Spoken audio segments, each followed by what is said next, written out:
Greetings, Ironsworn. Hello, and welcome everybody. Hello. It is time to do another episode of that Ironsworn RPG. These are heavy times, friends. They're heavy times. There's a plague upon us, and as a result, many of us have had to leave behind our lives of going a Viking in favor of hiding out in our longhouses. Caring for the elderly and the sick, which is good. That is good. Leave the snow to Odin and let us pray to Freya that we heal up right quick. And in the meantime, I, your favorite internet scald, will try to tell you some stories and maybe keep you entertained in these shadowy nights. And you know what? If it doesn't work, if the plague overtakes us, I've got some longboats ready that'll carry us to a promised land. They say they have a magical metal there that will make us strong and rich. So let's leave these plagued lands behind and take our chances. Before we start, a couple of quick things. First of all, can I get a rest in peace in chat for our boy Theoden King, Lord of the Rittermark, High King of the Rohirrim. He died today in the chronologic timeline of the Lord of the Rings. May he find his way in Valhalla with his ancestors. And then secondly, I've been watching the beginning of Vinland Saga. So Vinland Saga, I just finished watching another anime. I was looking for an anime to watch, and the last time that we were talking about anime, somebody suggested that I check out the adaptation of a manga, which I had read, which is Vinland Saga. It's about Vikings, as you can imagine. It's set in the year 1000, and so far, about 4 episodes in, it's fucking cool. It's pretty good. I'm digging it. I think it's on, what are we watching on? Amazon Prime Video. So if you have Amazon Prime, you can pop over to Amazon Prime Video, and I'm in Canada, so if you're like, but Adam, I'm in a foreign country. Amazon Prime's only good in America. That's not true. I think it's an Amazon produced series, so you should be able to check it out. If not, there are other ways. But yeah, it's pretty cool and pretty violent, as you can imagine. There's a scene, I think, in the second episode where a guy gets hit in the face with a chain. It's nasty, but it's yeah, it's pretty cool, and it's got me pretty inspired for some gritty Viking style adventures.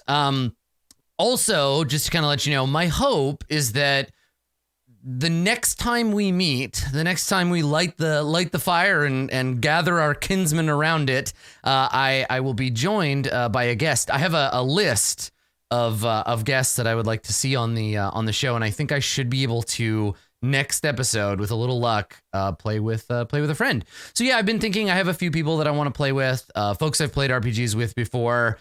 Some you will be familiar with. Some I haven't had a chance to play with in a while. So, oh yeah, my shadow's all weird. Hey, look at that. So strange. I wonder why that is. Let's see if I can fuck with it. Whoa, now it's a white shadow. Let's see here. Yeah, I don't know. I think it's the green screen. Yeah.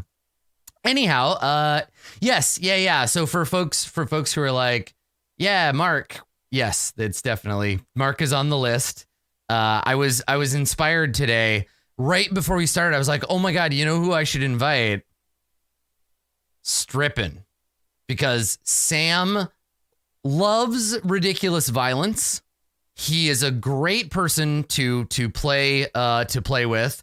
I haven't gotten a chance to be a murder hobo with that guy in forever, and Vikings are right up our alley. So if you want to see a couple of burly, beardy boys play this game, keep an eye out, because I reached out to Sam and he seems pretty into it. So I don't have any dates for anybody yet, but the plan will be to have like a guest a month maybe, or a couple of guests a month, depending on what everybody's schedule looks like. And it would be so much fun to get to play with Sam again. So yeah, if you have, this is also a great opportunity for me to kind of get introduced to some other folks that maybe you have in mind. So like, obviously, you know, the people that I play, regular games with are already on my mental list. But if you know somebody that you think would be a good fit, let me know so I can reach out to them, because I'm excited about trying this game out in co-op mode.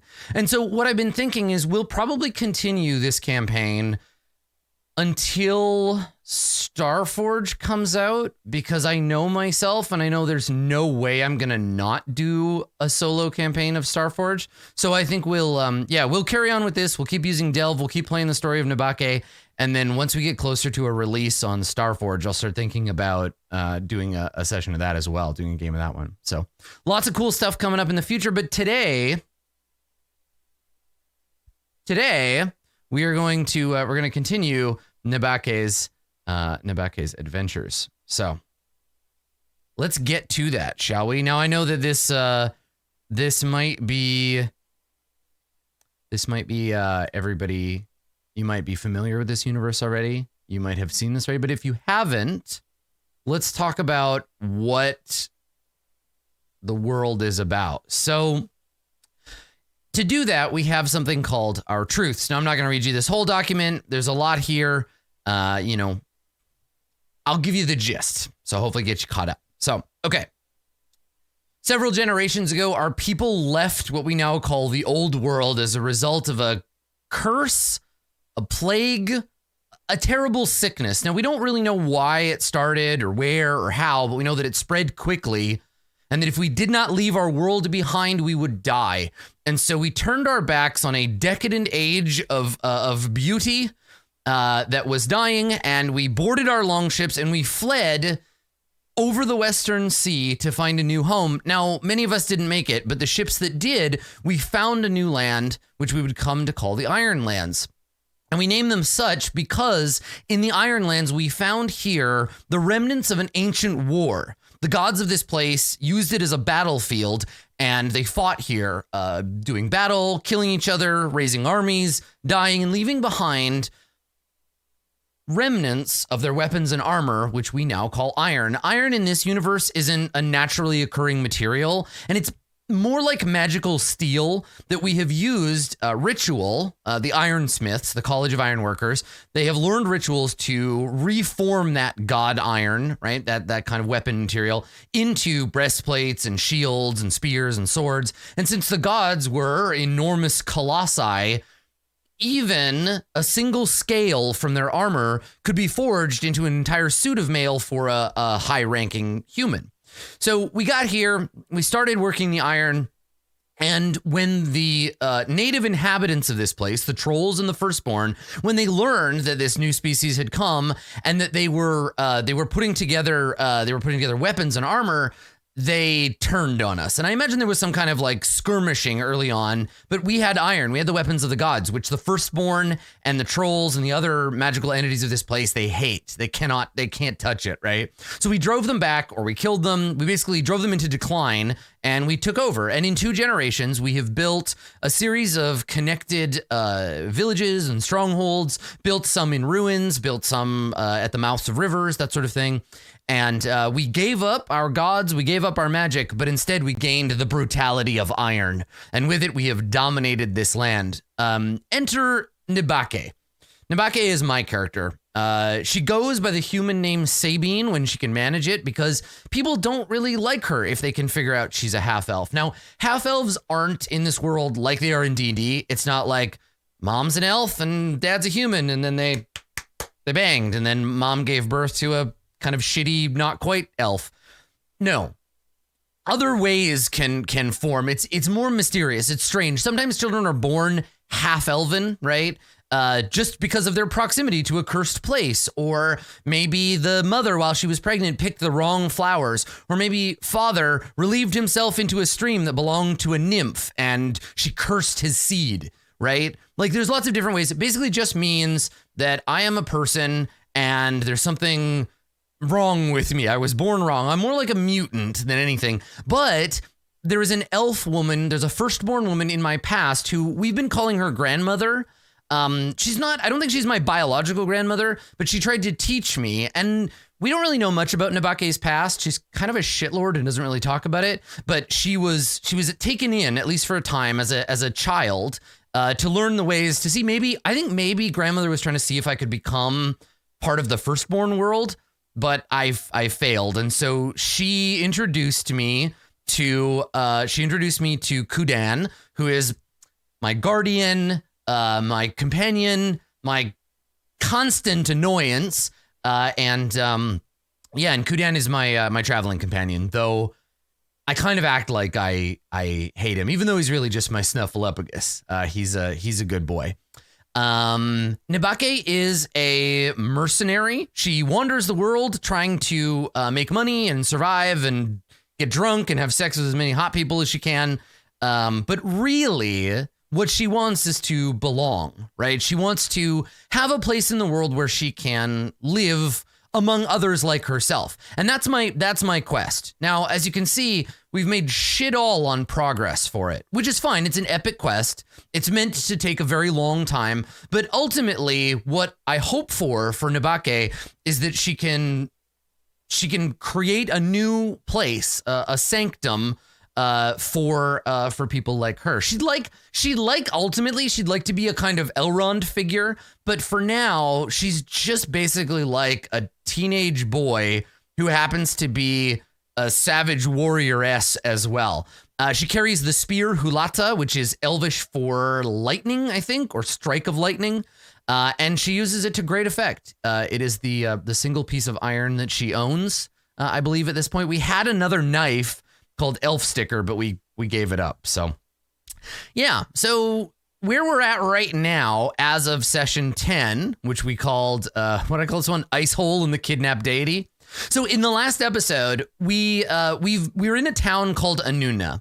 Now, Anuna is the biggest town we've seen so far. We've seen some, like, this is all the stuff we've explored, right? We've seen some little villages. We've seen some crap, right? We've been here and there, but this is the first place we've been that would be qualified as like a decent sized town. It's got walls. It has buildings. It has some kind of like ruling council. It's also the first place we've ever seen where the iron workers operate. So they have a sacred forge here. And unlike the rest of the places we've been, nobody seems to give a shit about Nabake here. Everywhere else, people have been mean to me, they've been picking on me, but they've noticed me. And here, Nabake is desperate for attention, specifically the attention of a merchant princess whose name is Maya. We met Maya because she is friends with our former employer, Shekar, who taught us to be an even better dirtbag than we already are. And Maya, we fell in love with her right away, and then she left town. So we've basically followed her now. We've gone north to see if we can swear service to her. Unfortunately, despite all of our efforts to build a name for ourselves here, nobody likes us. Nobody cares. Nabake or Sabine, I've had no luck whatsoever, but I have made a good number of enemies. So both in the episode prior to the last one and this one, there are now several predominantly like eldritch creatures, right? Old elf witches, the Watcher, right? We have some mysterious malevolent force in the Sea of Fog. But I think right now the big threat that we're kind of ignoring came from session 9, which was, what was the name of that witch? Let's see. We were trying to capture Nanda.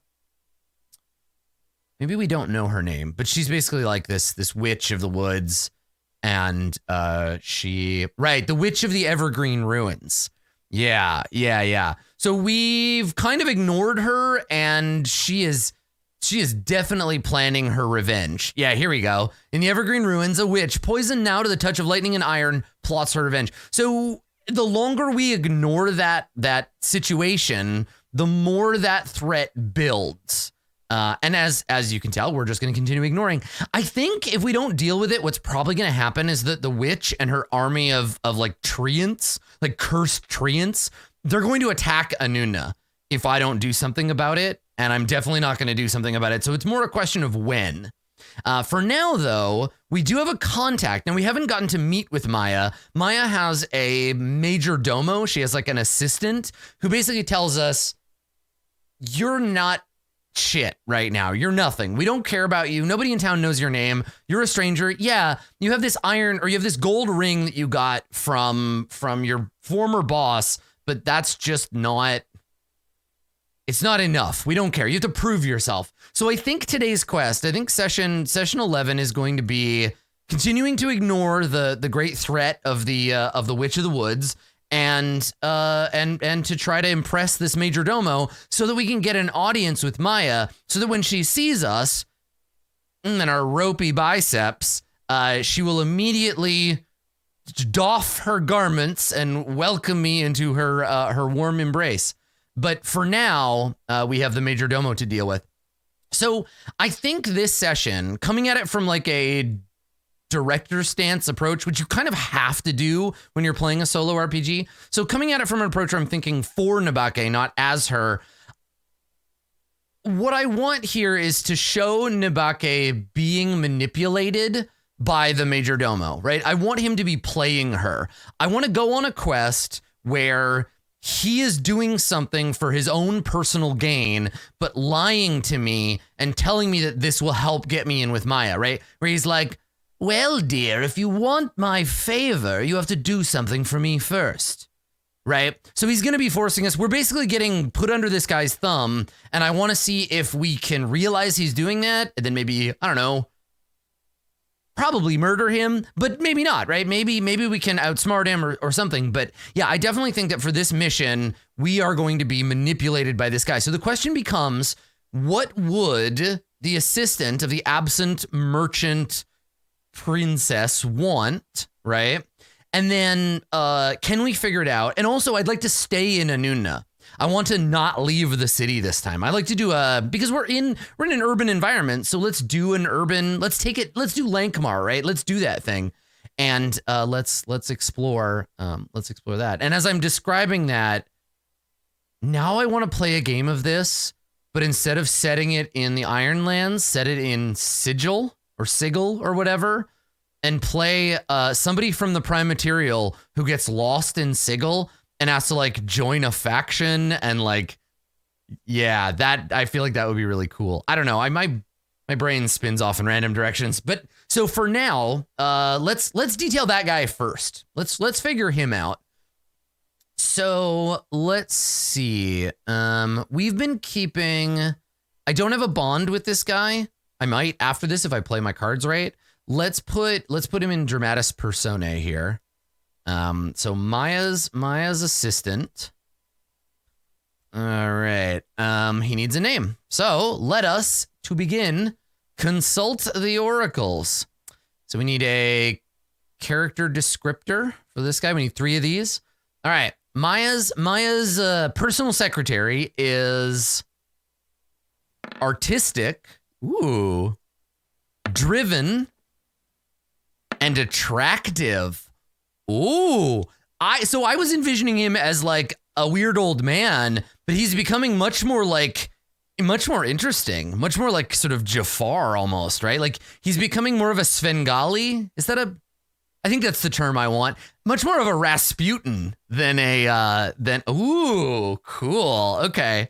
All right. And then I need maybe he's manipulating Maya. Ooh, and he's afraid I'm going to find out. Ooh, that could be possible too.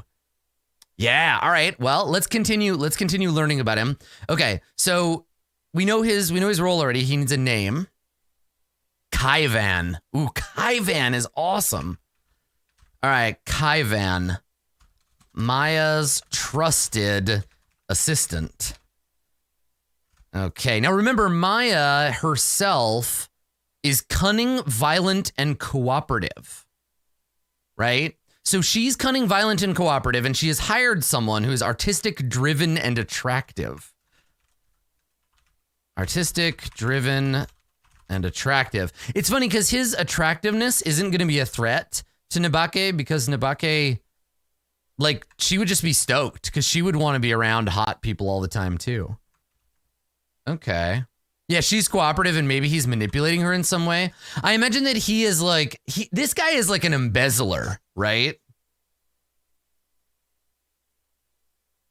Like he's a slippery embezzler. He's got like a pencil mustache. Yeah, I think that if we code nuts, like, so we talked about this, the Ironlands, because we came from a bunch of different places to here.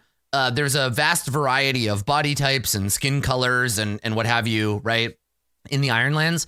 I think this guy would probably be coded slightly anachronistically, like slightly more modern. Like probably most people have either no hair at all, like maybe mohawks or like that, or a lot of hair. But I think this guy has like a like he goes to the barber, right? Like a trimmed mustache, maybe like a Van Dyke. He is a man of taste, right? He believes in the arts. I think he probably fetishized. I'm going to make some notes here. So, Kaivan considers himself a sort of Renaissance man lost to the ages. He collects and emulates the art of the old world and fetishizes. Is there a Z in that? Nope. Obsesses over the all the art and culture we've lost. He hates the Ironlands, but recognizes there's no going home, so he must build his ideal world here. Yeah, that's right. The city's culture has high society people cover their hair. That's right. Yeah. Okay. Maybe he's part of that thing. So he wears complicated headscarves. Oh, I like that. Yeah. Okay. Complex headscarves, finery, jewelry, and has a fondness for bronze, brass, and gold as they recall the old world.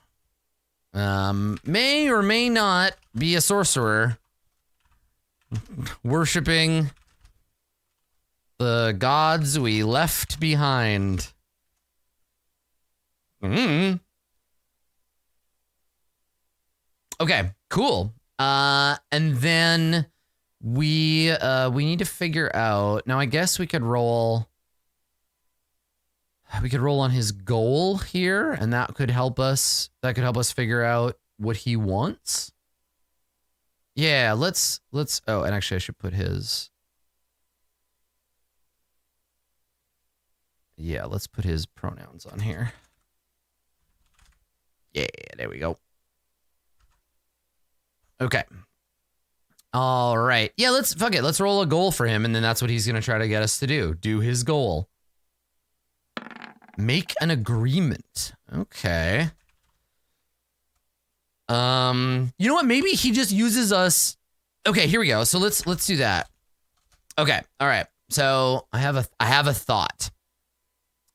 All right. So I've managed to get in good with this fop, Kaivan, who acts as Maya's eyes and ears when she's away on business. Right now, he's living large in her manor estate, and I've managed to catch his eye. He's promised that if I help him with a few things, he'll introduce me to Maya when he returns. Yeah. I don't think it's a diplomatic mission. I think it's more like Yeah, well, let's just write it out. He wants me to be his bodyguard during some kind of negotiation. I guess he thinks there's going to be danger. I'm supposed to meet these people he's dealing with.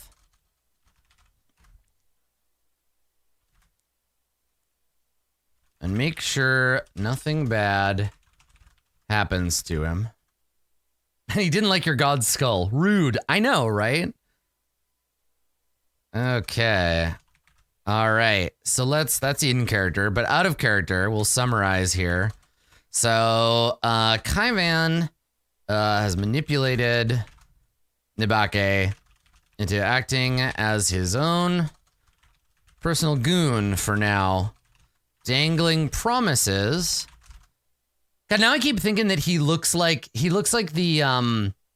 he kind of looks like the occultist from Darkest Dungeon. That was the name of that guy, right? The occultist. Headscarf, mustache, kind of creepy. Yeah. All right. Acting his own personal goon for now, dangling promises of influence and access to Maya on her return. What he really wants is another matter altogether. Okay, so he's arranged a deal whereby he has promised a trade with some illegal occult artifact dealers. They're sellers of forbidden goods, especially objects smuggled here from the old world. Objects that may well, if tampered with, release the selfsame plague. Oh God. What a thematically perfect episode for today's tensions.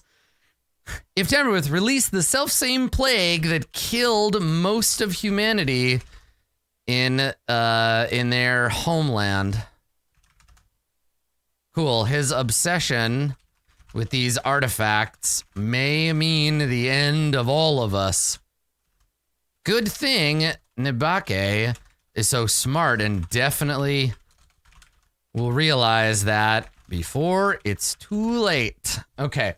So what I need to do now is I need to figure out a way. We need to think about a way that this is going to go so that I can actually do something, right? Because right now, roles-wise, I can swear to protect him. I can go. I guess, you know what? Let's try it. Let's see how the system does with an escort mission. Because I think maybe the people he's trading with, they want to betray him as well. Yeah, maybe they're trying to. Yeah, here we go. So the what do we want to call them? The like forbidden goods traders, the broker, maybe. Maybe Kaivan has something that the broker wants too. Kaivan has something the brokers want as well, and they intend to kill him and take it.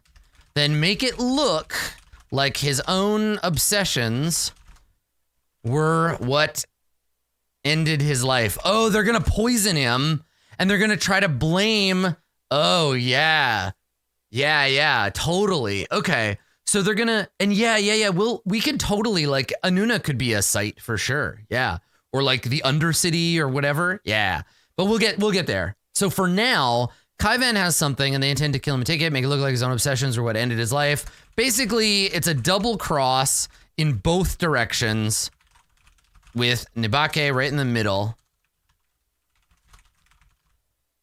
So I'm gonna give you a media suggestion real quick. And I've talked about this almost not this specific thing, but this genre, almost every time we've played. I think, and if I had the design time, and I don't know, maybe with the right encouragement at some point in the future, I would love to design Ironsworn, but instead of fantasy Vikings, fantasy Tokugawa, like shogunate Japan. Because what's happening right here, Nibake has so much in common with Sanjuro, right? Like we're Yojimboing this whole situation. But yeah, that shit would be awesome. Like basically the same structure, but in a fantasy version inspired by feudal Japan, right? Where you wander the Tokaido Road. Yeah, folklore, Shinto spirits and stuff. Yeah, baby. Sean, get at me. Let's brainstorm. All right. So anyway, this is the suggestion is watch Sanjuro, watch Yojimbo. They're both amazing samurai movies. And the main character is basically like a big inspiration for me for Nibake, right? Plus they're just good movies.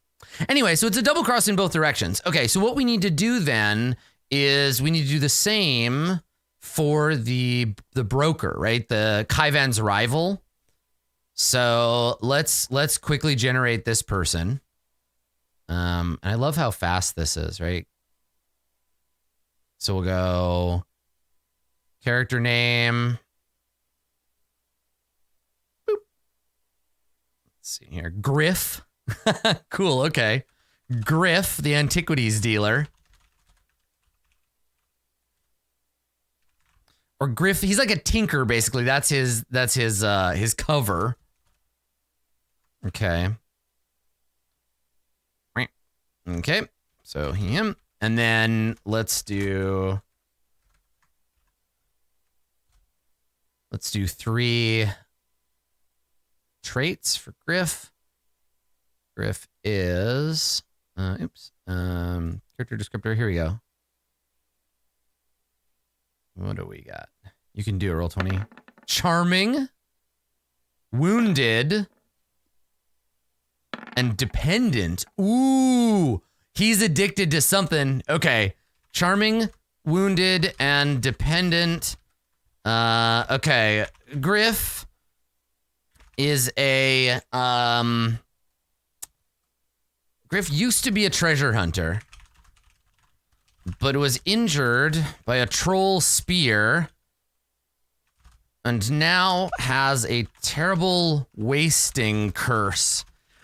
He has to take doses of some semi-mystical drug every day to keep from turning to stone. Yeah, he's got the troll's curse. Yeah, okay. You like my description of Nidita? Yeah. A nymph who lives in the pools below the Vessel of Tears. Wise and ancient, but also hot, which is great. All right. He brokers deals between treasure hunters and those seeking illegal or dangerous artifacts. Firstborn, fetishes, troll bones, etc. Ooh, oh my God, check this out. So, he has a connection to Maya by way of the pearl trade, right? Those blind eye pearls that we talked, eyes of the drowned. Yeah. Because that's how we met her. And we know that she goes to the shore to get them and brings them back. Yeah. And let's give this guy an epithet. So he's Griff. I like that. Griff half troll. But let's say Griff. Griff is his nickname. His name is actually Griffin Griff Stone Body, Stone Legs, Troll Body. Like he's adopted a new name. Troll stabbed. Hey, Griff, it's short for Griffstopher. Yeah. Griffin. He needs a fragrant branch of yore. That's right. Oh, rock rot. Oh, that's cool. Griffin rock rot. But everybody calls him Griff. Griff, the antiquities dealer. Okay. Cool. Yeah. All right. So he's smart. He's charming. He's addicted to this drug to keep the rest of him from turning to stone. But I don't think like Kaivan and Griffin are both like neutral. I don't think either of them are like evil. In that Nabake is not evil either, right? It's a pretty gray area. I think we could become friends with either of these guys, but they both want to betray each other, and we're going to get stuck in the middle here. Okay. The eyes of the drowned, which he buys from her when, which he buys from her. Okay, cool. Yeah, not evil, just shitheads. A whole world of shitheads. Yep. Okay, cool. One of these days, I'm going to put together like a relationship map, right? For all of this, like all these characters. I mean, Delve suggests it, so maybe we should start that now. Do you mind if we digress slightly and I do that? Because I feel like it's just going to get harder to do the further we go. Yeah. Okay. So let's take a short pause. Let me open a new tab. And we'll put together a quick R map for the campaign thus far. Okay. So Ironsworn relationship map. Okay. 1 second, it's just loading. Okay. All right. Okay. So draw.io or whatever it's called now. Oh, there's an installable version of it. That's cool. Okay. All right. So let's set up a base one, and we'll get in fancy and start doing colors and stuff later. But for now, I love this software. If you've never used draw.io before, it is great. Okay. Nabake, aka Sabine, half elven protagonist. Okay. All right, so that's Nabake. We've also got, so who's directly connected to her? We have grandmother, a wise old firstborn. We don't even know if she's still alive, right? And then we have Kudan, a mammoth, who might also be an embodied spirit or some kind of like minor protector god. We don't really know that yet, right? Okay, and then we have, if we're looking at our own biz here, we've got Saria the Traveler. Right, she's dead, but that's okay. We'll have to find a way to Saria the Traveler. And I think here, you know what I'm gonna do for dead folks? Give me a sec. I'm gonna just grab the skull emoji and we'll just put that. We'll put that there.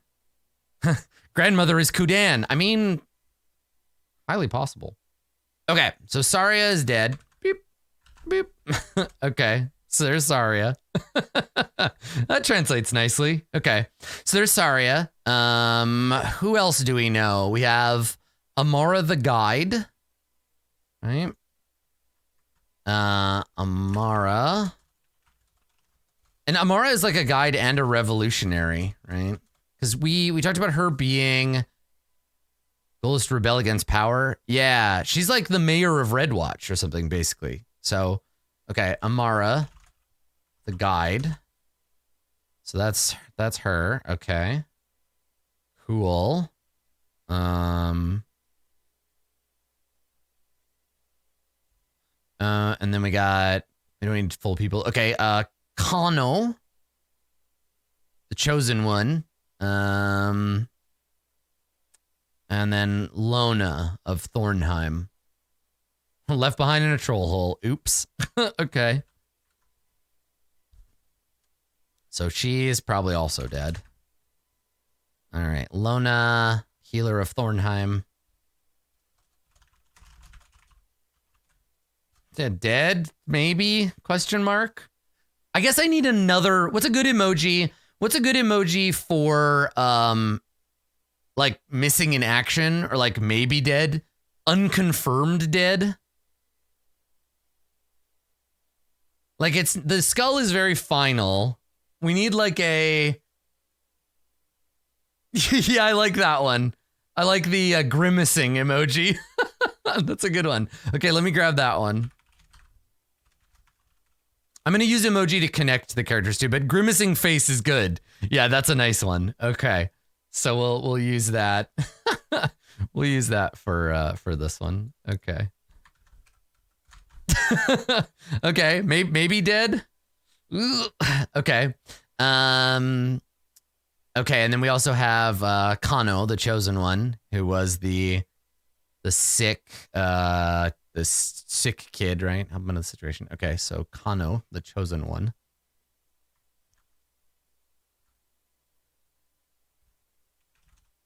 Not Kano, Kano.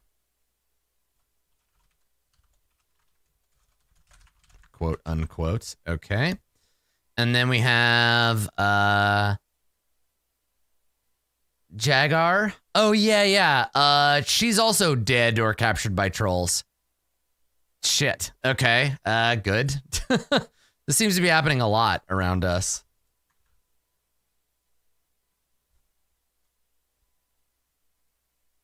Okay.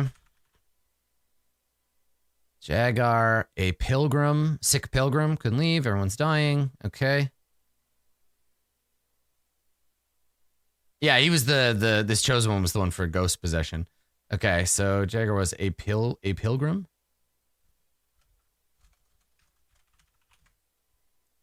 Okay.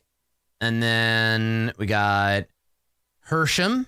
Now, Hersham is the one that I think she's possessed, right? She's the one that got hollowed out by elf magic. Yeah. Okay. So we need another one for like something like that. Yeah. Okay. So Hersham.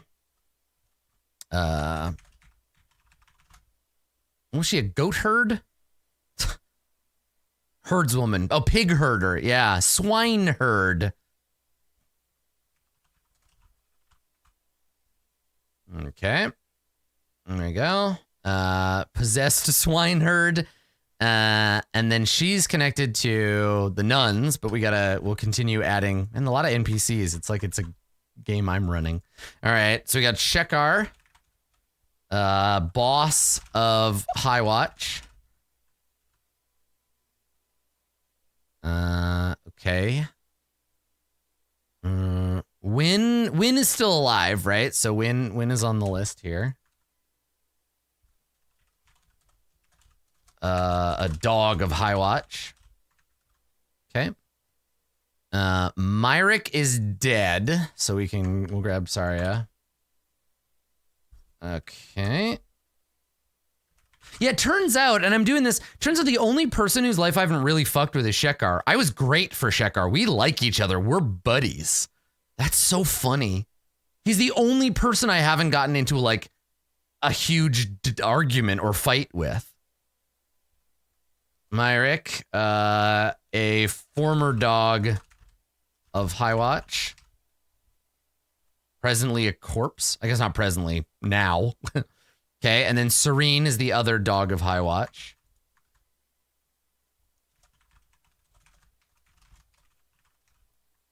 Okay, there we go. Yeah, the only person whose life I haven't ruined is the only person who's as big a dirtbag as I am. Because I'm not making a grid. I'm sorry that it's not aligned yet. We'll get there. Okay. And then Maya, sweet beloved Maya. And I need a heart emoji. Hell yeah, I do. Okay.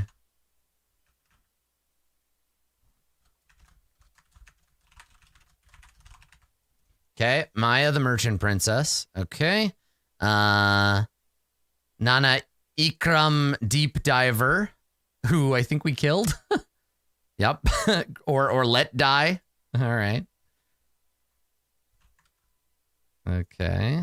What was her name? Yeah, Nana Ikram Deep Diver. A sea hag. Pretty much. She's definitely... oh, yeah, we stabbed her. That's right. We did stab the old lady. Hello, everybody. Welcome to Nabake's Greatest Hits. Yorath. A pearl diver. Right. Who got dragged up to see Shekar. Okay. Okay. Yorath. A pearl diver. Okay. And then we got Mother Gwendolyn, the Hive Keeper.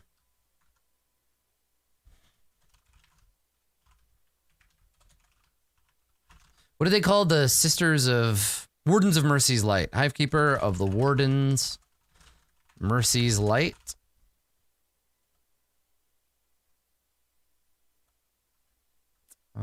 You're the Warden of Mercy's Light. Okay. It's a big title.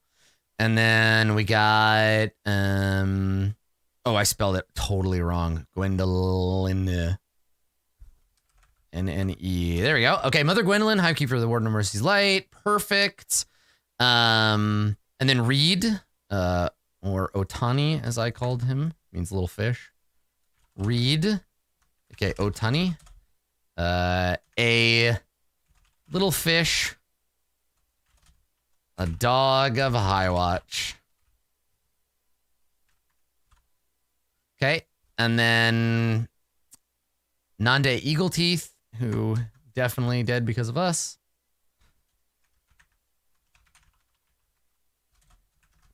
An Oathbreaker. He's dead too, right? Yeah, an Oathbreaker. And Elf Lover, right? Yeah, his firstborn wife.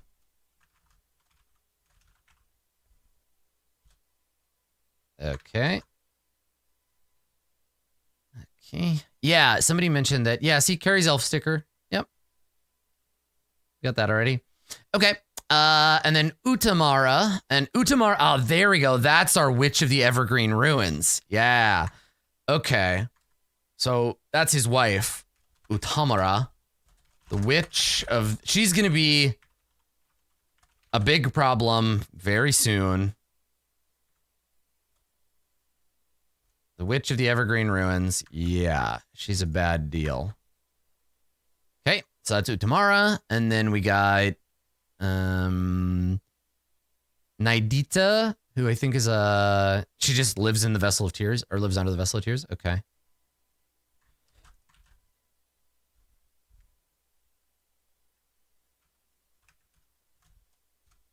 What do we call her? Oh, just the nymph. The ice nymph of the Vessel of Tears.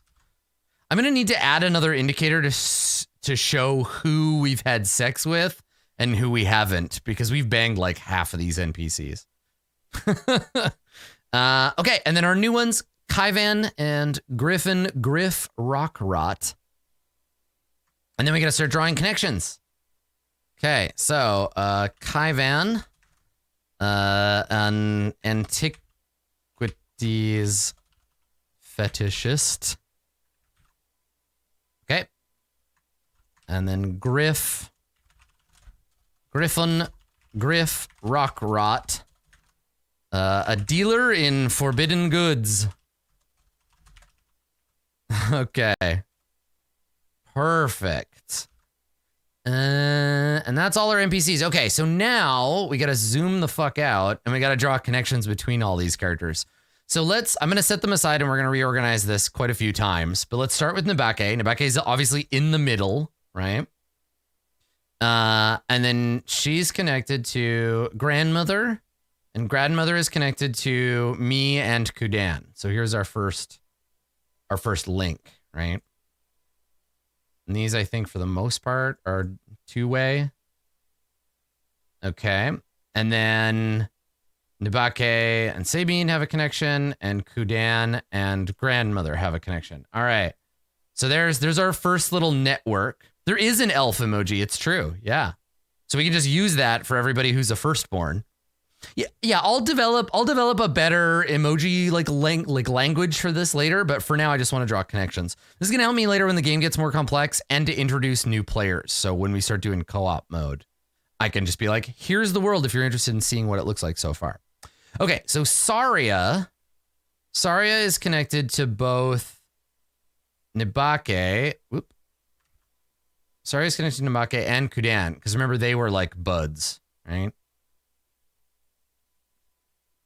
Here we go. Okay. And then let's see. Let's spiral out from here. So Nabake is connected to Shekar directly. And then Shekar is connected to... The Shekar is connected to Nabake. Nabake is connected to the Death March. Okay. Let's move those over. Okay, so there's Shekar. Shekar obviously is connected to Win, Serene, and Reed. I'm gonna move all this crap over to give us some more room. This is where the diagram's gonna get a little complicated. Okay. So let's put Serene here because I have the least connection to her.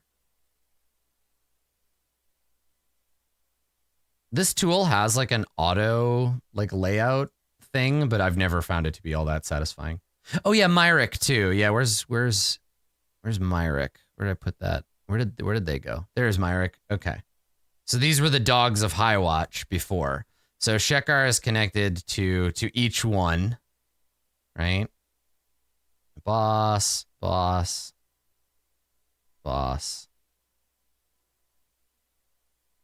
Okay. And then Nabake is connected to Win because we definitely boned. Nabake is connected to Reed because I gave Reed the knife. Nabake is connected to Myrick because violence. Okay, there you go. This is not going to get less complicated before it gets more complicated. Okay, God, this reminds me of playing Apocalypse World. Apocalypse World and Burning Wheel both generate massively complex relationship maps if you let them. Vampire too. Vampire definitely does that. Okay, all right, and then Shekar is connected to Maya. That's how we know Maya. So let's put her down here because Maya is our in for what's this called? Anuna, right? Okay. So there's Maya down there. Yeah, we'll label the arrows. We'll do that. Yeah, we'll do that eventually. But like I said, just kind of lay out first and then make sure everybody's all connected properly. Okay. So there's Maya. Maya is connected directly to Kaivan, right? Because Maya, and now this is, again, I'm gonna have to go back over the arrows and change the, like, where they're pointing. And then Kaivan is connected to Griff. These guys do deals. Okay. And then Nana Ikram and Yorath, they're connected. And Shekar is connected to them, right? Connected to her and me because of violence, right? Jesus Christ, I don't have enough connections. Okay. And then, was it Maya connected to Saria? I don't think so. But we can adjust these as we go, right? Okay. Utamara and her husband, Nanda, they're connected. And they're connected to me. So let's move these over here. Okay. So, no. Let's go like this. Nanda. And Utamara, who hates me. Like, for good reason, I guess. Okay. I wonder if there's an easier way for me to do that. I guess so. Move Kudan over. Sure, that's fine.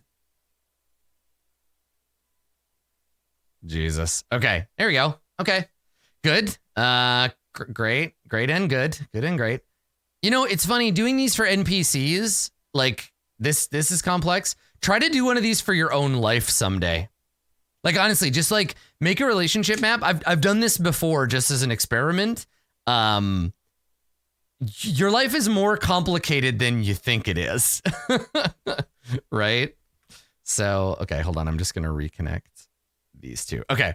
All right. So Hersham is connected to Mother Gwendolyn. We know that, right? These two are connected. Some of these like earlier ones I'm going to need you to help me figure out. I'm going to help me remember. But these two are connected and then I'm connected to both of them. So what I like about this, one thing I like about this program is I can just do this and it extends the map up above me. Okay, so let's go like that and let's go like this.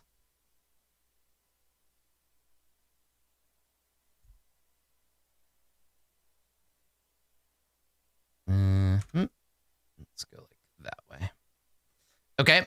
And then also Hersham and I are connected because it's my responsibility yeah. Okay. All right. So that's fine. And then,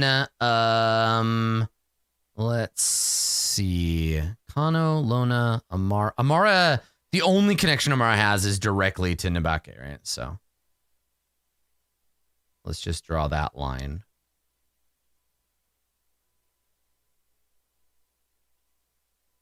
Okay.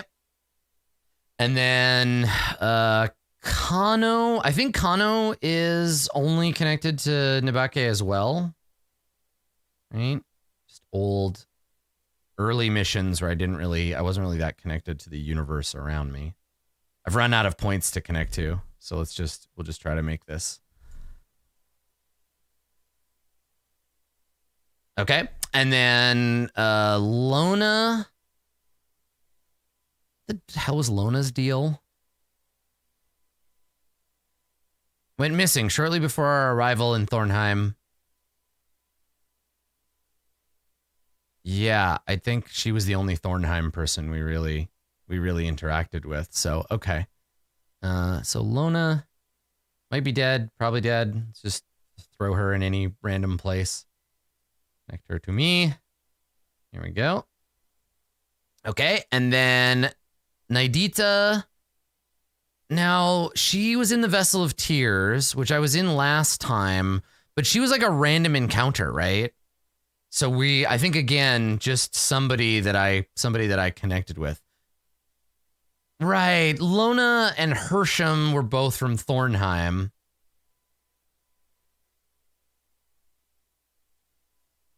Yeah, okay. All right, so let's just throw Naidita somewhere in this vicinity. And then connect her to Nabake.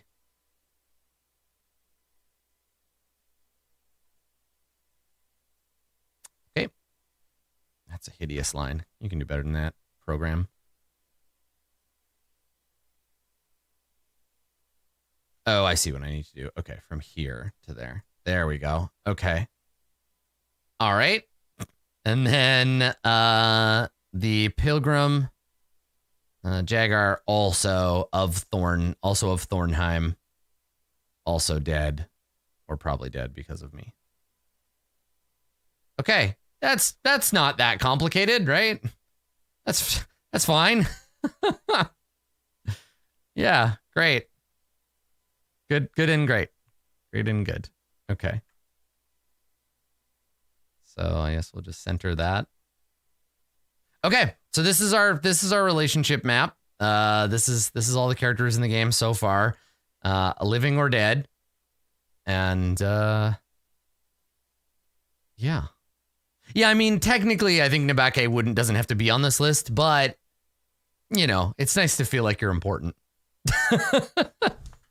Okay, so I'm gonna go ahead and let's just put a color on myself there, and we'll figure out in future episodes. I'll find some further ways to like update and adapt this, but I don't want to spend the whole session on this map. But I'm definitely going to let's see. I think it auto saves, but let's save anyway. Okay, and then I wonder, should we try to auto arrange it? Let's see what happens. Arrange. Oh God. Okay. Distribute horizontal. Here we go. Oh, it didn't actually change it that much. That's good. Okay. Let's see what happens if we try to arrange it vertical. Arrange. Where'd it go? Distribute. Oh, I see. That just distributes them as they are. Okay. That's what I was looking for. All right. There you go. So this is everybody who's only connected to me. Then there's me. And then there's everybody who has multiple connections out. And then there's the next line. And then here's some people who aren't connected directly to me yet. Which actually indicates I should attach myself to Kaivan, right?